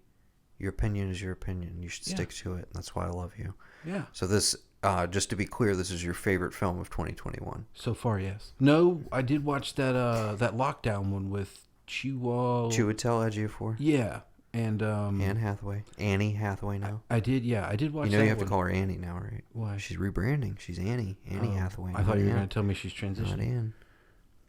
What would be so wrong with that? I'm just saying. I thought you were going to tell me that's why we had to call her Annie now, is because she's transitioning. We got a fucking bigot over here? To Annie Hathaway. We have to cancel you? Yeah, cancel me right now. You know what? Because these... That was Gavin's self-editing, I guess. No, it was self-canceling. That was time for you to like just burp. Burp. Yeah. Yeah, I need to get a soundboard in here. That'd be fun. All the colorful language that we both use. Yes. Okay. Colorful language. Speaking of colorful language. Okay. We're gonna tell you what we're doing on 2x2 Retro Review in just a minute, but maybe here is where we'll cut into further discussion of The Little Things by two people who liked it a heck of a lot more than me. This is Gavin and Becky chatting a little more about The Little Things. This is a little chat about The Little Things. It's so cute. Here we go. Okay, so let's talk The Little Things. What did you like about it? I liked everything about it, really. Mm-hmm. I thought it was really good. Well, what specifically was like one thing you came away from it thinking, interesting? I really liked the ending where Denzel sent him the barrette. Mm-hmm. I thought that was really profound. I don't know if that's the right word to use, but I thought it was... He kind of paid it forward in a way, I feel, because I feel like got closure himself in a way, and he was able to provide that for the detective, the other detective. Jimmy, yeah. I'm terrible with names. Yeah. But I feel like he was able to provide that for him so he wouldn't have to go through the same torture that he had gone through himself. Right. So I really liked that part. I think I liked that it was all set in 1990 because that's like the cusp of DNA evidence. Because the first time I watched it, I was like, "What? Why is this so hard? Like, just there's blood everywhere. Like his DNA's got to be there." And I'm like, "Oh, it did flash up and say 1990. I bet they don't even know what DNA is right now." Yeah. Because. Well, like 95, like JonBenet Ramsey? Is that the one you remember that has like the first bit of like DNA as part of the trial? Mm-hmm. Yeah, see, that's what I'm thinking. Like in my head, because they make the reference to, hey, we haven't had this much publicity since the Night Stalker, and they got lucky with the Night Stalker that at that point, 1990, he just quit. Like he had kids and he just stopped. But you know, they just found him like 3 years ago. So in my head, I'm like, with the way it ends. They'll eventually get DNA. They'll find DNA. And then they'll be like, oh, this was our dude. And they'll go looking for him. And there won't be much evidence as to where he went or what happened to him. Because by that time, you know. Wasn't the Night Stalker Richard Ramirez? I'm sorry. Richard Ramirez is the Night Stalker. The Golden State Killer, right, was okay. the OG Night Stalker, because he was the Night Stalker before Richard Ramirez was, but he was also the Visalia ransacker, and he was a Prowler, I think, was he had a bunch of different names. I was gonna say, let's not mix up our psychos. Right, yeah, right. Patton Oswalt's wife coined the phrase Golden State Killer in her book, I'll Be Gone in the Night, which is a good one. And I think there's a documentary on that on HBO as well. We should mention this is on HBO Max. You probably know that by now if you've been listening to the episode proper that Noah and I are recording. But let's get into that. Noah gave this thing like a 6.5 or something. I was shocked. I mean, I maybe shouldn't have given it a 9.5, but I think I was just kind of coming off the high of just having seen it and really enjoyed it. Right. I'd say maybe if I had to re-rate it, I'd probably give it like an 8, but still, I'd give it a lot higher than 6.5. And anywhere in your rating, is it anything to do with, oh, this is brand new and it's in theaters and on HBO Max? Does that have anything to do with it? Because if you listen to one of the other episodes, he talked about like that's why he ranked Wonder Woman where it was, and one of the other guys on the site was like, really, you gave it that? And Noah's thinking, oh well, he's gonna give me shit for like, not giving it more. And I don't remember who it was like, no, dude, not even that much. Like, it should be way less. But part of the thing he talked about was it being the Christmas of it all, and it being on like, available free on demand right there that day. And so that's why I want to watch it another time just to sit with it, was because I was like, if I had to rate this thing right now after I watched it, because I watched it like 3 o'clock in the morning the day it came out. Yeah. Because it was like technically the end of my birthday, starting the Friday after my birthday. And I was like, oh, this is dope. But I also didn't catch a few things. Like, I didn't catch the Red Beret part because I was kind of fading towards the end. But I was just like, oh, he sent him a note. Okay, cool. And then when we get to him, I got to burn this thing in this green bag. I was like, what is the importance of that? I don't get it. And then when I watched it the second time, I'm like, oh. Yeah, he bought him. And I think that's maybe why I changed my rating a little bit, is because for me at least there was a lot of predictableness to it, because there were a couple instances where I was like, oh, this is about to happen. Oh, it did. Yeah. Like, I just kind of knew. Yeah, I asked you if you'd read the Wikipedia. I was like, did you read this? Like, yeah, I didn't. I'm just that good. No, I didn't read anything about it. I had no idea, but there were quite a few things that I was able to call out that happened right after. Him hitting Jared Leto with the shovel, that took me by surprise. Yeah, me too. I didn't predict that one, but what do you think of Jared Leto? What do you think he did here? Perk was saying when I talked to him before he watched it, that he wanted it to be like really big for him because he thought he sucked as the Joker. Oh gosh, I loved him as the Joker. Really? Yeah, I liked it. It was today's Joker. Okay. Do you think it would be better if we saw like the David Ayer's cut of Suicide Squad where he's in it more? I still think he's in it long enough. Yeah, he's not. And like the whole reason why he had like, what was I gonna say? Oh yeah. So I don't know if you know this, but allegedly the reason why he has a grill is that Harley Quinn beat Robin to death, but Batman took it out on the Joker and like smashed his face in, so he has that grill. And that's why he has the tattoo of the smiley face over his hand, is to like remind Batman every time he sees him, like, you did this to me and I didn't do anything. I didn't touch your boy wonder sidekick.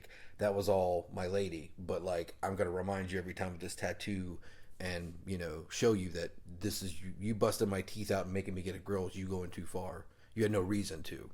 Yeah, I may be like the clown prince of crime, but like, I didn't do this one and you lost control. And that's like, but I don't think they don't explain that at all whatsoever in the Suicide Squad we got. Yeah.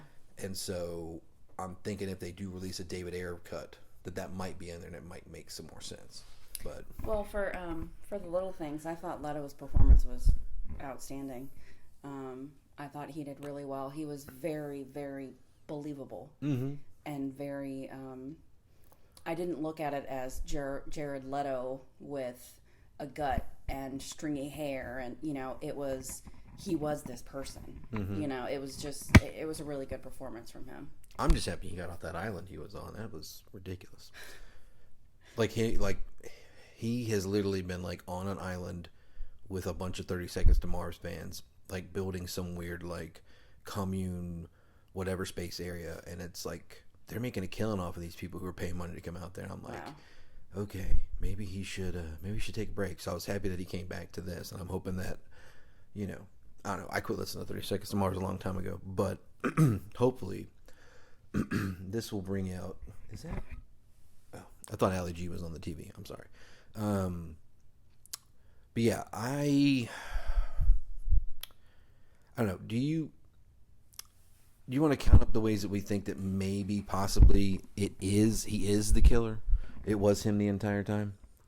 Because I feel like there's certain things the movie goes a long way to tell you that, you know, oh, it's inconclusive. We can't 100% assume it's him in light of there not being any DNA. So do you think, after all is said and done, that, you know, again, spoilers, they got their guy?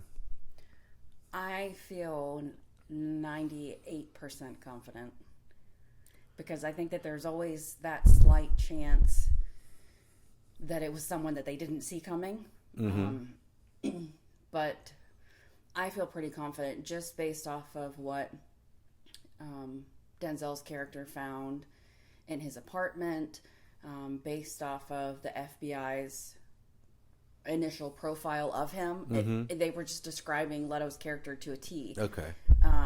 So I'm pretty confident that it was him. See, for me, it was that the FBI's description in the end is kind of like I think it makes the movie trying to lean towards hey, it was this guy. But what did it for me was like, hey, we require 12 markers for a bite mark for it to count in court. This guy has 8. Okay, it's just there. All right, this fingerprint is just there. All these things are just there. But then when you get into his apartment, you've got a police scanner, you've got, you know, hidden newspaper clippings of everything, no physical evidence. But he's also smart enough to know that, like, oh, they're going to be doing this, they're going to be doing that. So the whole misdirect of, I've never killed anybody before, and, you know, he admitted to a crime he didn't commit, all that kind of stuff. I take that as him just taunting and toying with, because he's not aware of DNA yet. Like, he knows. I mean, I'm of the mind that before DNA came around, if you just weren't there when the crime happened, when the police showed up, you could get away with it. And I mean, essentially, that's what Golden State Killer did. He just wasn't there when the police showed up after the crimes were committed, and you got away with it. So I agree with you. I believe that, like, they got their guy outside of the law, but they got him. And the only thing that would have been a gut punch would have been, like, you know, as the FBI is like reading that off, somebody's like, beep, beep, beep, we got another one. And you're like, oh shit. Yeah. That would have been the worst. But yeah, I really don't like loose endings on movies. They really frustrate me. Although there was a little bit of a loose ending with, I think it was Rhonda that they were trying to find, with the Barrette. Oh yeah, they just never could find her. I think that was a character. Yeah, we don't know what happened with her.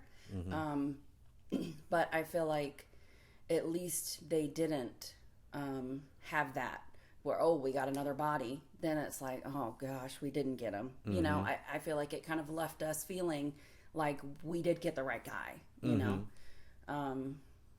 But yeah, and I think that the car dance, if you will, the driving on one side of the freeway and stopping in the how's the trunk space? That was my favorite. Like, one, he's not gonna hear you through that without the window rolled down. Like, Denzel rolls his window down, but he doesn't. How's the trunk? Like that.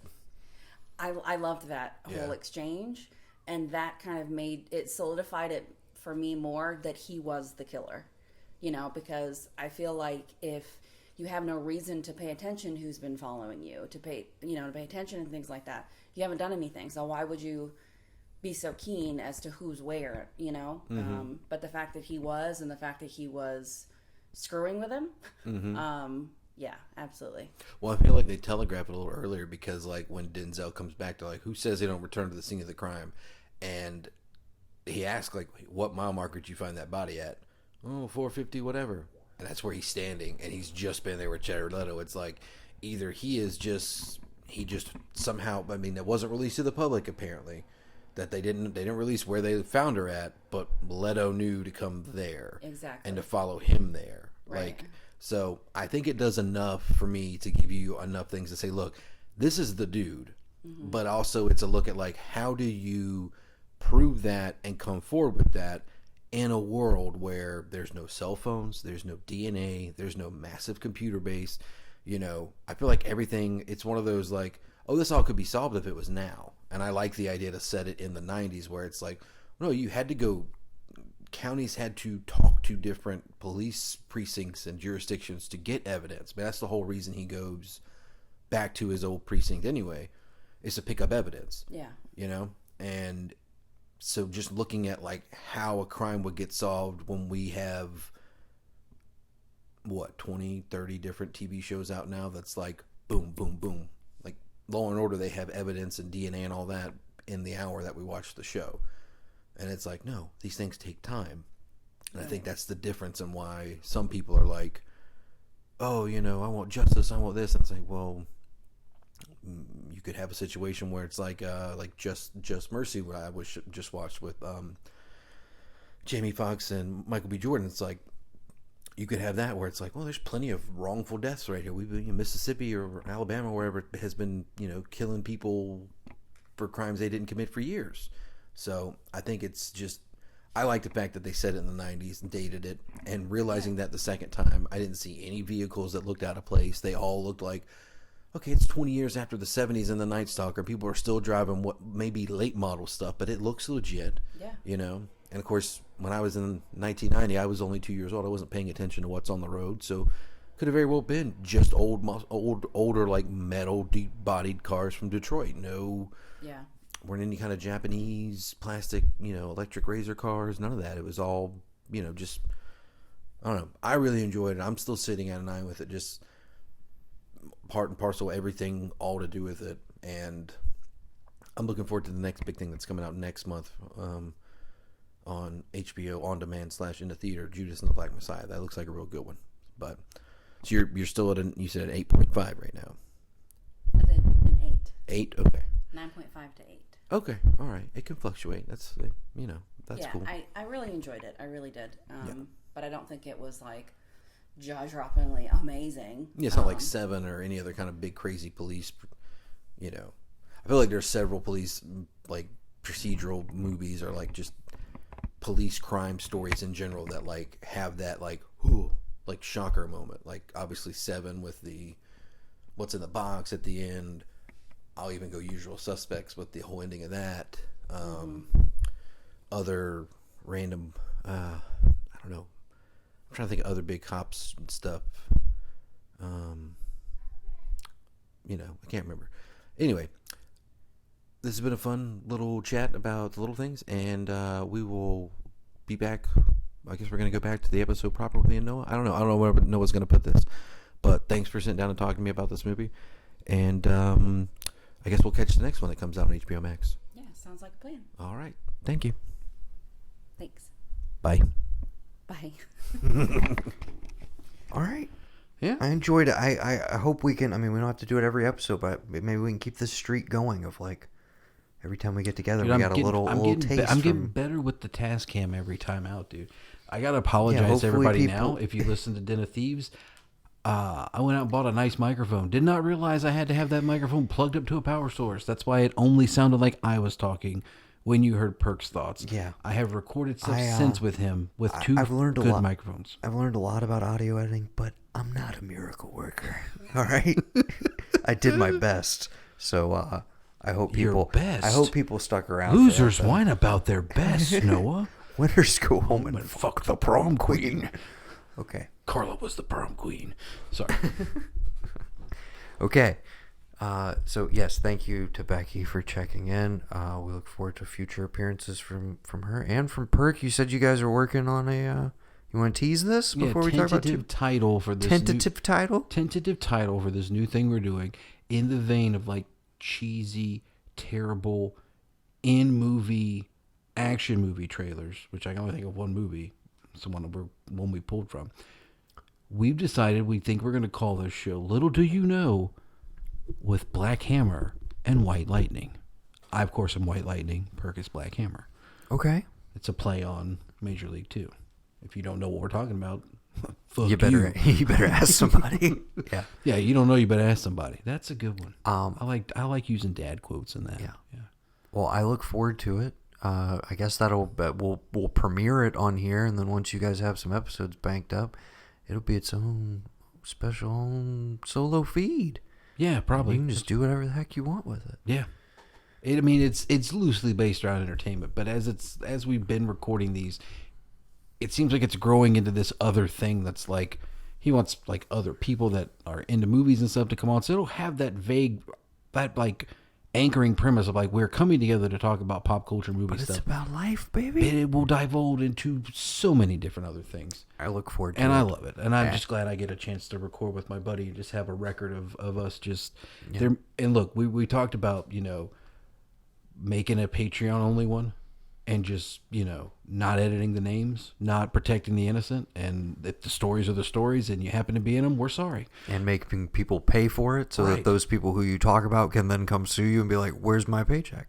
Where the fuck is my paycheck for using my story and my yeah, but see, they're just a oral likeness. They're just a first name in a podcast. If they think it's about them, it's about them. If they don't, okay, they don't. I see how it works. Yeah, no, we're not gonna, Gotcha. We don't do last names.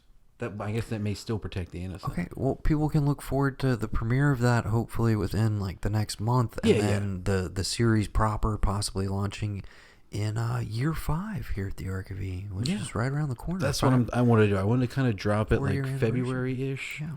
Had nothing to do with the fact it's Black History Month and it's me and Perk, but like drop it in February, see what people think about it. If they dig it and want more of it, then there'll be more. If they're like, could care less, all right, that's fine. Don't know what metric to use. Now you have me rethinking my 2x2 pick. What is that? Maybe I should have done something for Valentine's Day and or Black History Month because I didn't in neither. Okay, doesn't matter. But I will wait to see what yours is. No, you go ahead. You first. No. I revealed first last time. Okay. So we're flip-flopping. Okay, if you're not familiar, 2x2 Retro Review, we each pick a movie for each other. We have to watch it in the intervening week. And then we're going to get together to talk about it. The general rule, movie's got to be at least 10 years or older. Okay? Okay. We broke the rule for the first one this season. We're not doing that again. Do not try and sneak lockdown in on... Wait a minute, it is 2010. Is it 20? Is that 2010 or 2012? Oh, God damn it. You might have just screwed yourself over there, buddy. Let's see. What was your pick going to be? It's not even locked. Do this. It's not even locked down. It's lockout, and you're lucky. Lockout was 2012. You just got to wait one more year. Yep. And if we keep doing this. I want you to watch, and I for some reason, I just checked a minute ago, and I apologize. I thought it was free streaming. I'll give you the money for it. I want you to watch Shakedown. Okay. 1988. Okay. Peter Weller, Sam Elliott. Peter Weller's a DA. Sam Elliott's an undercover cop in New York. The tagline for the movie is, "Whatever you do, don't call the police." It's wild, dude. You told me a bit about it. It is wild. I liked it. And it was free streaming, and that's why it was where I was going. But I didn't realize that it's since gone to like $3.99. But it's whatever. Okay, well, this is going to be our least listened to one of this season for sure. Because I also have one that you got to pay for. Oh well. You don't have to. I'm going to give you my Blu-ray. Okay. But well, yeah. And since you're my backup Valentine's Day pick, I was thinking Mona Lisa, but we're not going to do that. What Mona Lisa? The Bob Hoskins movie. Oh, yeah. Okay. We'll get to it eventually. We'll get to it eventually. And then you remind me that it's Black History Month, and I had some thoughts. Red Tails? I was thinking like Clockers. Okay. But I'm going to go with the movie I already prepped and watched last night, so I could pick it for this episode. All right. And it ties in quite nicely because you watched one of his movies recently. We're going back to 1977. No. One of the most legendary directors of all time. You maybe watch Jaws? That's 75. Star Wars? My build-up was going to be towards, like, it's about a group of friends on a mission. an impossible mission. Dark Star? And no, I was going to build it up as if it was Star Wars and be like, no, it's the movie that came out the same weekend. William Friedkin's Sorcerer. We're finally doing it. I'm just giving you presents so far. Okay. You know, the pledge, you know. It was a gift. It was a gift, but it wasn't a present. Yeah. Yeah. Save the presents for after my birthday. This is the second appearance of old Billy Friedkin on 2x2 Retro Review. It was one of our biggest successes last time, at least with Gavin's personal taste, To Live and Die in L.A. The question remains, will you like Sorcerer more or slightly less? Either way, I think it's going to be a fun one to talk about with you. I mean, I like that Killer Joe movie. I can't imagine not liking this Sorcerer movie. You told me it's like 4 dudes going over this crazy road in cars. Yeah, Roy Scheider's in there. I mean, what do you got to lose? How do you not like a movie with Roy Scheider in it? Let me tell you, dude. Rewatching this last night, I put it on. It started raining last night. Okay, it was storming all day today. I throw this on a little after midnight because I'm like, I've been wanting to rewatch it. I had it in contention for 2x2, so I was like, let's knock it out. Maybe this is my pick. Maybe the best. I don't know. Maybe the best opening 20-25 minutes of a movie ever, and then also there's a couple sequences that are maybe it's the best 10 minutes ever. I fucking loved it. I can't wait to talk about it with you. It's so great. I got my Blu-ray downstairs for you, and I guess I'm actually very excited to watch this because I remember you talking about it during, I want to say pre-Arktober, when purging for Arktober, when we talked about everything we were watching beforehand.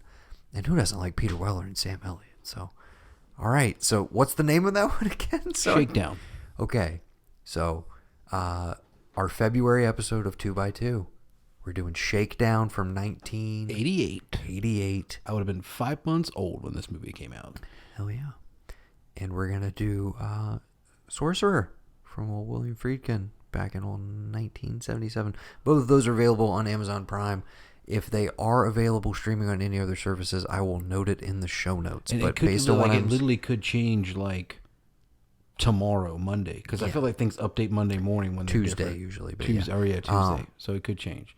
Yeah, based on what I'm seeing right now, just available as rentals on Prime. But I highly recommend a blind buy for Sorcerer if you've never seen it. If you can get your hands on the Blu-ray, or if you want to Amazon it,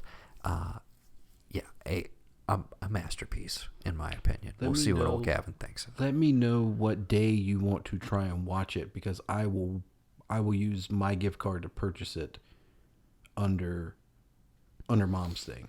Okay. And fair enough. Or do you? How does that? I don't know. I've got a gift card for $25. I didn't know if that was her that handled it or you, but I can just give you that and just throw that on there as a credit to have, and we could just use it for movies because I got it for my birthday. But we'll figure it out.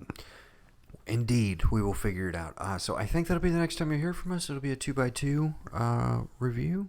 Right. For February. Maybe we'll do something beforehand. Maybe we'll do a top 5 alternative romance movies. Maybe a little something different for Valentine's Day. Yeah, we could do that. Yeah, outside of the rom-com. More just movies that we haven't done our favorite love stories. Let's do top 5 non-traditional love stories. There, I'm done. Let's do it. So it'll be one of those two things, but that'll be a plan. Yeah, we got 2 episodes, in the hopper for February, and we'll figure out the rest as we go. We'll get 3 going for March, 4 going for April, and 5 going for May. There you go. We appreciate everybody who's joined us so far this year. Things are going well on the feed. I think people are enjoying what we're talking about. So, I hope so. Hopefully you stick around. We'll be back soon. This 2021's looking pretty good so far. We got some more HBO movies headed our way. Excuse me. Our Black History Month movie is going to be Judas and the Black Messiah. Yeah. Of course. What am I talking about? I cannot fucking wait for now that one I am incredibly amped for, and is one that I'm please don't let me down. By all accounts, a great early buzz on it. Can't wait to see it. But that'll be the next HBO one that you and I will be doing. I might have to just buy Perk HBO Max and tell him, or give him the login and be watch this. Hold on one moment. Let me get the date on that, baby. It's the 23rd, I think. If it's not the 18th, it's the 23rd. I think they moved it up. Judas and the Black Messiah. February 12th. No. 2 days before Valentine's Day. Oh, okay. So We'll figure that out. We're gonna try and talk about that one. Let's just tie that into that, baby. Yeah, sure. We could listen. Why not? Judas and the Black Messiah review and top 5 non-traditional love stories. Not that we're saying that is a non-traditional love story, but maybe it is. It could be. We'll see. You never know. We'll find out. We will. All right. And you know why we next will know? time on the ARK of E. Yes. Yeah. We should just keep doing that. Like it's a continuous episode thing. Like, find out next time. Same bad time, same bad channel. Yeah. Same ARK time, same ARK podcast. Until then, I've been Noah. And I've been Gavin. And we've been the Blanchard Brothers. And just remember, it's the little things, Gavin. It's the little things that get you caught. Yeah. I don't know about you, but my dick is hard. It's Chinese arithmetic right now from talking about this movie. All jazzed up. Mine is too, but it's probably because I'm 33 now and I have a prostate problem. I need to go to the bathroom. Okay. All right. Is the episode over? Maybe. Jesus Christ. Bye. Bye.